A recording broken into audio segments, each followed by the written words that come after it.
Hey, hi, what's up? Hello, my name is Candace. This is my first video, so please bear with me. I'm trying to stare at the camera and not at myself, so yeah, just bear with me.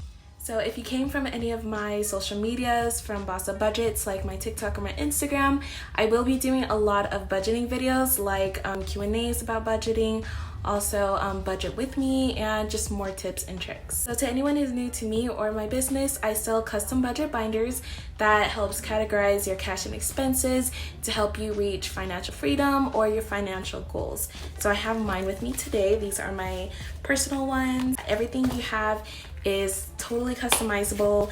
You can choose the pen, you can have a little notebook, and this is what mine looks like. And I just have a lot of different categories, which we will talk about today.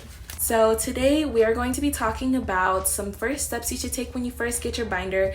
I know it's really confusing, especially when you're new to it, so I want to be that person to help you, to teach you. If you see me look down, I have my notes in front of me, so yeah, I just want to make sure I have all the information and make sure you guys get everything. I first want to start off with a disclaimer. This is not me telling you how you should spend your money.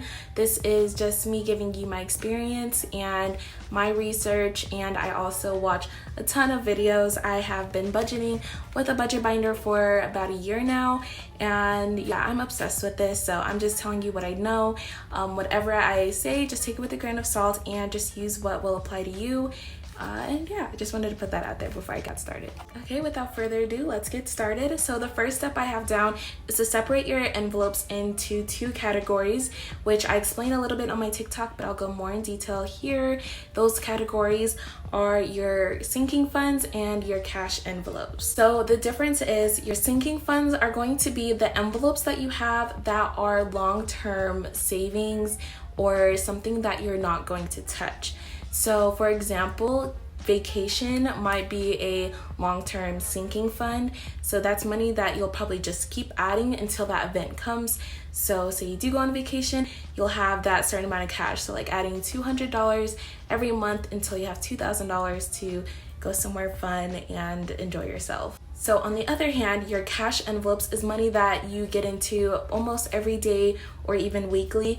So some examples are groceries. I have shopping, me daily. These are envelopes that you'll reach into very frequently for everyday expenses, and that is something that you don't really save for. It's kind of just there because you need them almost every day. That's the difference between those two. I personally keep those categories in separate binders. I have a separate binder for savings and a separate one for my cash envelopes. This just helps me, that way I don't have, hundreds to thousands of dollars coming with me to the grocery store when all I need is just my everyday expenses. I also make sure I keep my savings binder in a separate locked box that's hidden in my house so no one is getting into it. And yeah, I know there was a lot of concerns when it came to safety and having that money and cash on you. So yeah, I try to be as safe as possible and only take with me the cash that I do need. If I know I'm going to the grocery store, I will have my grocery envelope, or I'll just bring my entire cash binder. So having your envelopes separated into these two categories will help you tremendously on knowing how to apply your income to that envelope. This way you know which envelopes are meant to be saved and which ones are meant to just keep going in and out, and this will definitely help you with your budgeting style. It just really helps overall knowing which ones are something you can touch and which ones you want to just stay away from and add to it until that event comes up. So yeah, do as you please with that information. Your second step is to create a method. So this is pretty much figuring out how to actually have money go into your binder. I like to use the system called the Count It, Write It, Divide It system. It is super simple. It separates what you need to do in 3 easy steps. I am all here for anything simple. I'm your girl, okay? So what I mean by count it is you want to go ahead and figure out what income you are going to use to put money into your envelopes. So doing this means you might have an income coming in every 2 weeks, every week, maybe every month. It's all up to you. Every income is different. I know I'm a college student, so my income varies by a lot. It doesn't matter as long as you kind of know how much you have and it'll make it so much easier. Just write down what you expect to get. If you decide to purchase from me, or if you have purchased and you get that little notebook, usually what I do is I write my income at the very top, how much I expect to get, how much I know I'm getting, things like that. I add it all up and put it at the very top, and then move on to the next step. So that next step is to write it. So this one is super easy, super simple. You're going to write down every single title in your binder. So, you know, your vacation, shopping, food, etc. You're going to write it all down, and then I like to make a plus category or add however you want. Now, once you have written all of your envelopes down, your next step is to divide it. So this step can vary each time you stuff your binder. For example, you might not have the same amount of income, or you might have different priorities. So the main idea is to divide your income up into each envelope for how much you feel it needs. Now, I'm not saying to divide it like all evenly. Take a moment to think, how much money do you spend on groceries? How much do you spend on, you know, shopping, or how much do you spend on bills, rent, things like that. And this is where the budgeting kind of goes into play, because you need to know how much of your income can go into what category, and sometimes you have to make some sacrifices or just move things around. So this is all very, very particular to your situation and your finances, and also what you need priority for. So whenever I do my divider system, I like to think ahead of time. So if I know that I have a birthday going on that month, I will probably add maybe $20 more into my birthday category. Or if I know that I have a big holiday coming up like Christmas, I will probably bump up, you know, about like $20 or $40 for how much money I'm putting in my Christmas or my holiday envelope.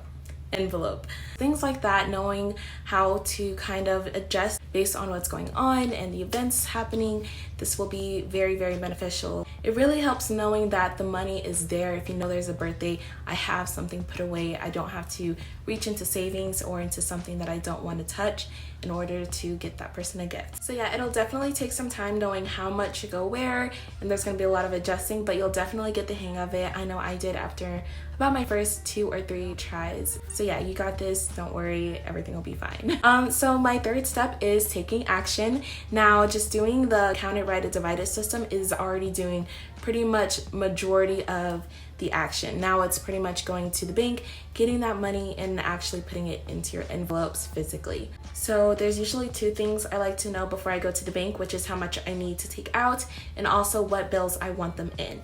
Now, whenever you are getting your money from the bank, keep in mind that you might have some envelopes that are supposed to get $35, and then realize that the bank might give you only all hundreds or all 20s, and you're kind of stuck with having to just mess up your entire system. So I like to make a table, and I put my 1, 5, 10, 20s, 50s, and 100s. So I'll go down my list of how much I divided for each envelope. So for something that's $25, I'll just do like a tally, and I will do a 20, and then I'll do a 5, and then I'll go to my next one. If it's like 50, I'll just add a 50 bill, and I go all the way down, and then at the end I count up all of my tally marks and see if it matches the same price as my total from my list. And if I do, everything's fine. Then I know exactly what bills go to where, and then I can sort that out. I'm sorry if that was really confusing, but just knowing what bills you need should be fine. I take that slip of paper that I have and I give it to my bank, and they will manually get those bills for me. So yeah, so I give it to them, and then I go ahead and take it home, and then I will lay out all of my bills. If you see any videos of anyone budgeting, you kind of see the layout that they do. Everyone does it differently, but I like to have all my bills together. So my 10s, my 50s, 100s, and then I'll just go through each envelope, have my paper on the side, read how much I need to put inside, and I'll just grab it, add it in, and then you should have a budget sheet in yours. If you don't, that's okay. If you want to just, you know, write it in like maybe your iPad or in a notebook. Keeping track of how much money is going in and out is definitely something I recommend. I don't usually do it for my cash envelopes, but for my saving or my sinking funds, I definitely want to make sure I'm keeping track, and every time I add money to it, I'll just add the date, a deposit, or if it's a withdrawal, if you do take out of it, and it just really helps keeping it organized and knowing where the money is going. It's also really, really satisfying whenever you get to a really big number or if you reach your goals. Ooh, it's getting hot. Okay, so the last step I have for you guys today is to modify everything I have told you, everything you learned about budget binders, and apply it and modify it to you. Doing this is definitely not something that is the same with each person. It is so unique and different to you. So I've made a lot of modifications to my budget over time. So for example, I like to keep smaller bills in my food envelopes because usually I just want to get a $2 coffee. Instead of putting 50s or 20s, I will just put those in smaller bills. I also made the modification where I keep all of my spending money in my bank. So if I know I budgeted out, let's say $200 for spending, I will just not take that out of my bank and know that that $200 is to spend, mostly because I like to online shop. There's so many different modifications, and sometimes bills are taken out of your account automatically, so you can make modifications. For example, there's a lot of people I know who use prop money, so if you want to have all your money in the bank and still budget, that is definitely an option. I can put a link in the description for some prop money that I have used before, and it's really good with budgeting out money if you like to have that physical touch, but your money is in your account. You'll just know that that much that you have in cash is dedicated to that purpose. I can make an entire video on that if you guys would like. Just comment down below and I can definitely do that. So yeah, making modifications to your budget, to how you do the system, is definitely going to be the best way that you can have success with using a budget binder. So yeah, that is all I have for you guys today. If you really enjoyed this, please give it a thumbs up. This is my first video, so having any feedback and knowing that you guys liked it will definitely help. If you guys want to see anything else, please comment down below. I am taking all ideas. Whatever you guys would like to see, I will do it. If you haven't already, please go follow my Instagram and my TikTok. I will be posting a lot of things on there, and also some Q&As if you guys want to ask me some questions, and I'll definitely answer those. If you did want to purchase one of my binders that I have, I will put my website down below. Now, I do sell out very often, and usually it's because I can only sell a certain amount and usually just fills up. But I do post all the time when I will be restocking, and also there's a feature on my website where you can have notifications on when that product does restock, which I have on my TikTok if you guys want to know how to do that, and I can also put a little instruction thing down below. So if you guys want to get one of those, I'll be super grateful. I think that is all I have. Thank you so much for watching, and I'll see you in the next video.